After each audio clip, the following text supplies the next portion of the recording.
साथियों, बिहार में बहार है, जोर से बोलिएगा, क्योंकि वहां नीतीश कुमार हैं।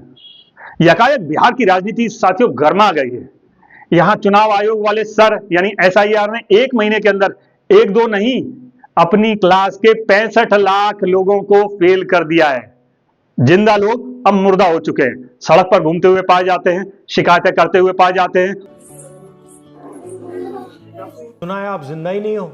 जिंदे में मृत लोग घोषित कर दिया है। तो पता कैसे लगा आपको? वोटर लिस्ट चेक किया गया सर। पता चला कि नाम ही नहीं है उसमें। और फिर आपने चेक किया, नाम क्यों नहीं है? पता लगा कि भैया मर गए हैं, मार दिया हमें, इलेक्शन कमीशन ने मार दिया जी। आपको।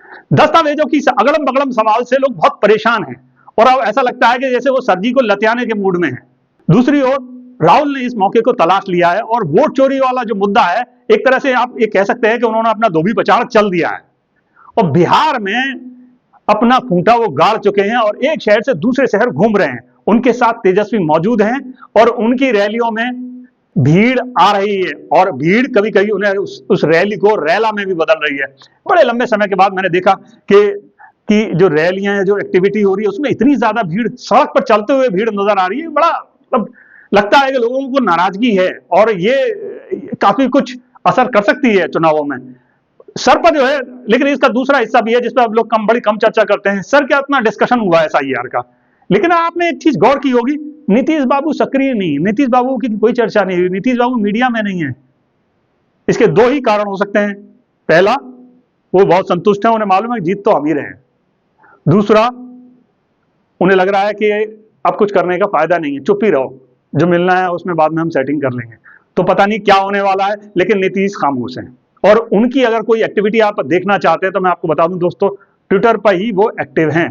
वैसे कुछ दिनों पहले आपको अच्छे से पता है कि बड़ी उन्होंने आड़ी तिरछी भाव भंगिमाएं की, कई प्रोग्रामों में अजीब अजब गजब बयान दिए, अजब गजब एक्टिविटी करते नजर आए। लोगों ने सवाल उठाए कि क्या नीतीश ठीक है? ये सवाल बहुत उठे हैं।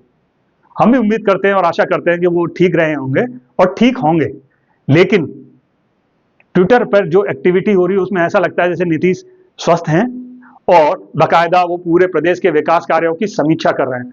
हो सकता है, लेकिन नीतीश की जो पीआर मशीनरी काम कर रही है, जो बीजेपी काम कर रही है, जो उनके एलआई काम कर रहे हैं, इससे इतर मैंने इसका एक फैक्ट चेक करने की कोशिश की है दोस्तों। और अप्रैल मई के महीने में मैंने पूरे बिहार के यहां से लेकर वहां तक यात्रा की है और ये समझने की कोशिश की है कि क्या वास्तव में बिहार में काम हुआ है, क्या वास्तव में नीतीश सरकार जो दावे करती है कि उन्होंने रोडें बनवाई हैं, उन्होंने विकास किया है, उन्होंने शिक्षा में विकास किया है, उन्होंने हेल्थ सेक्टर में विकास किया है, नौकरियों के लिए भी बहुत काम किया है, तो ये क्या सिर्फ वादे हैं, दावे हैं, या इनमें कोई हकीकत भी है? इसका मैंने फैक्ट चेक किया और मैंने अपनी जो शुरुआत की यात्रा की वो सीवान जिले से की है। और अब मैं समझ रहा हूं कि जब हम लोग सीवान के बारे में बात करते हैं तो आपके मन में ख्याल आता है बाहुबली शहाबुद्दीन का। तो दोस्तों मैं एक बात और बता दूं कि वो जिला कई बड़ी शख्सियत का घर है, सिर्फ शहाबुद्दीन उसमें शामिल नहीं है, उसमें डॉक्टर राजेंद्र प्रसाद भी हैं जो देश के पहले राष्ट्रपति हुए हैं। सीवान के जीरादेई गांव में उनका जन्म हुआ था, वहां मैं देखने गया। मैं ये जानना चाहता था कि उस इलाके का कितना विकास हुआ है, वो कैसा है, अब कैसा है। मैंने उनके जन्मस्थल का तो दौरा किया ही, उसके आसपास के इलाकों का भी दौरा किया। कुछ चीजें मुझे बड़ा परेशान कर गई, जैसे वहां एक प्राथमिक स्वास्थ्य केंद्र है, उस प्राथमिक स्वास्थ्य केंद्र का जब मैंने दौरा किया तो हर तरफ खराब दवाइयां एक तरफ पड़ी हुई हैं और दूसरी तरफ आपका एक पुरानी वेन 3-4 साल से जो है मतलब एम्बुलेंस खड़ी हुई है। ये सब डरावना था।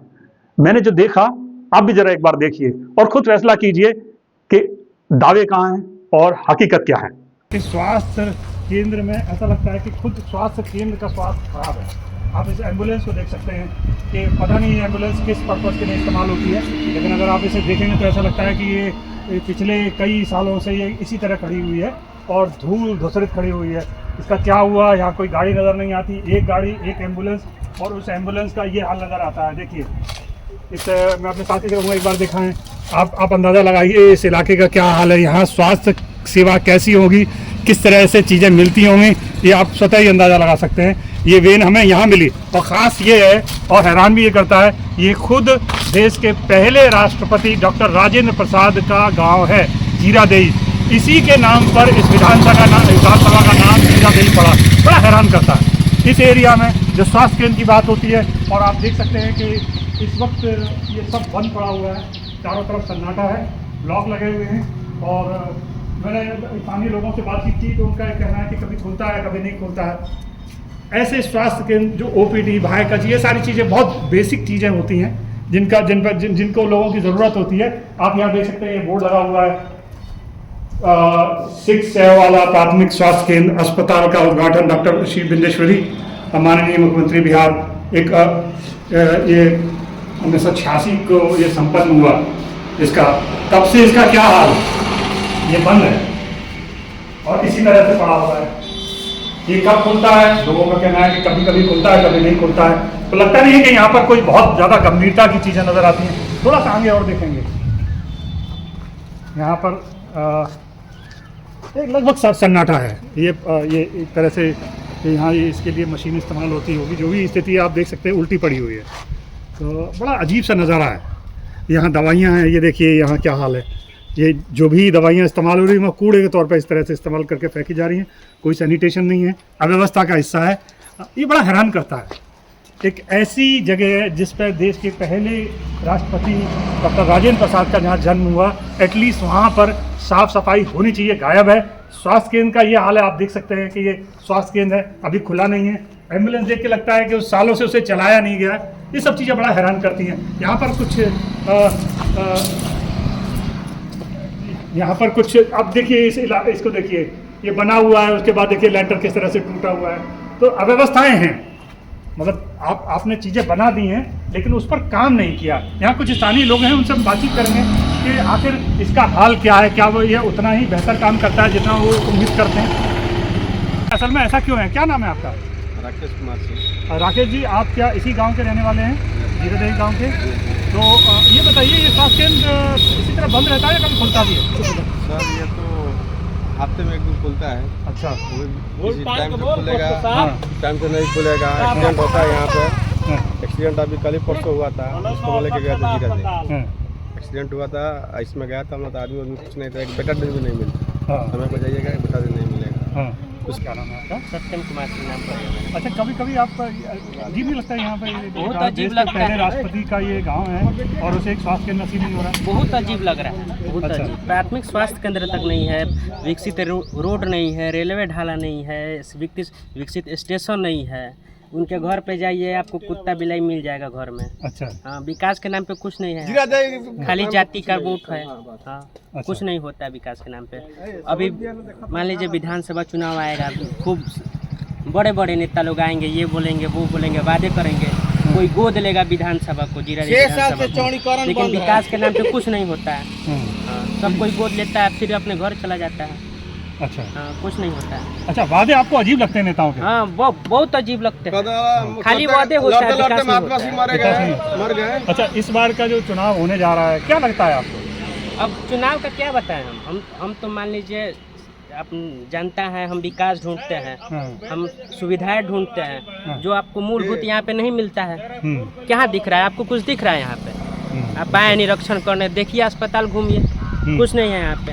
उनके घर पे जाइए, विकास के नाम पे कुछ नहीं मिलेगा आपको। रोड देखिए पर डे उनके घर तक जाइएगा, आपको कोई रोड का सुविधा नहीं है। रोड देखिए कैसा बना है, डेली एक्सीडेंट होता है, गाड़ी पलटता है, कुछ नहीं होता है। विकास के नाम पे उनके घर में 2-4 गो बकरी मिल जाएगा और कुछ नहीं है। वैसे दोस्तों, मैं आज भी उस जगह को भूल नहीं पाया हूँ। मैंने वहाँ के लोगों से फिर बात की और उनका एक ही जवाब आया जो पहले था, सर कुछ नहीं बदला है, वो वैन ऐसी ही खड़ी हुई है। मतलब गजब, दावे ही दावे चल रहे हैं, काम करने वाला कोई नहीं। मेरा सवाल बीजेपी और जेडीयू दोनों से है, क्या उनके मन में कोई सम्मान है भारत के पहले राष्ट्रपति के लिए या नहीं? ट्विटर पर फोटो डाल दिया आपने, हिंदू मुस्लिम करते रहते हो, लंबी चौड़ी फेंकने के अलावा आपके पास कोई टाइम नहीं है? क्या आप कभी देख नहीं पाते हो कि वो शहरों के क्या हाल है, क्या विकास किया है आपने? आप जब इतनी बड़ी जगह, इतने बड़े शख्सियत के आसपास के इलाके को ठीक नहीं रख सकते तो काहे के दावे हैं? क्या पटना खूबसूरत बना देने से क्या प्यारा पूरा बिहार खूबसूरत हो जाता है क्या? और नहीं हो जाता तो ये जो फुटेज में नजर आ रहा है, क्या इसके लिए कौन जवाब देगा?